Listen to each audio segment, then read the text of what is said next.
I have this nice 1965 Time Life book on evolution. It has an excellent foreword in here from Theodosius Dobzhansky, professor of the Rockefeller University. And I want to show you how evolution describes the development of the human nose. Here we see how it's nice and pointed like this?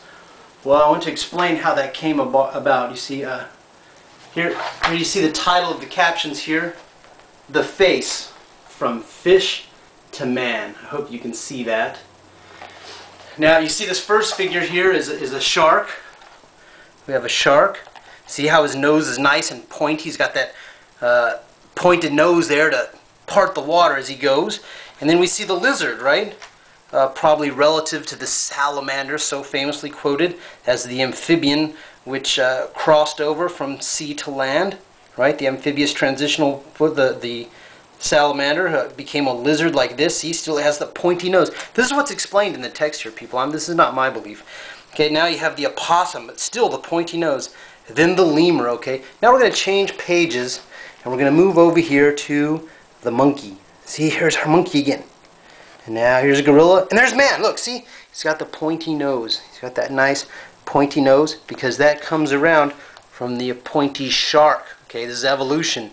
Okay, in case you're wondering who all your ancestors are, even before the monkey, this is your ancestors. Super great grandfather, Mr. Shark, the lizard, the opossum, the lemur. Then comes monkey and gorilla, and finally man. Now I want to point out that monkey and gorilla actually don't have a pointy nose at all. So this really is a nonsensical transitional explanation to say that the pointy nose is a derivative of the shark. But nevertheless, that's what these 1965 evolutionists present to you. And I want to make the point that many evolutionists like to say that the theory of evolution means that, oh, it's absolutely proven, and that a theory, according to these people, is simply something that incorporates many other laws, and therefore the theory of evolution is a super law, or some such nomenclature they give. So, but what's actually happening here is, you see that it doesn't make sense at all, and that no evolutionists today are going to agree with this. And so this is actually an adapting, dynamic theory of evolution. So evolution is not any kind of a law in science. It is only a guess. Now, in science we say that your theory should explain the past, present, and future data. Okay, this is why Einstein is so famous, really. Not because he presented something, but because he also presented an examination or an experimental scenario in which he said, if I'm correct, these will be the results. So they actually flew a clock around the world and found that there was a difference in time. So Einstein's theory of special relativity was proven by his foresight, demonstrative of his in-depth knowledge. However, Darwin, in his book on the origin of species, said that there should be many transitional fossils.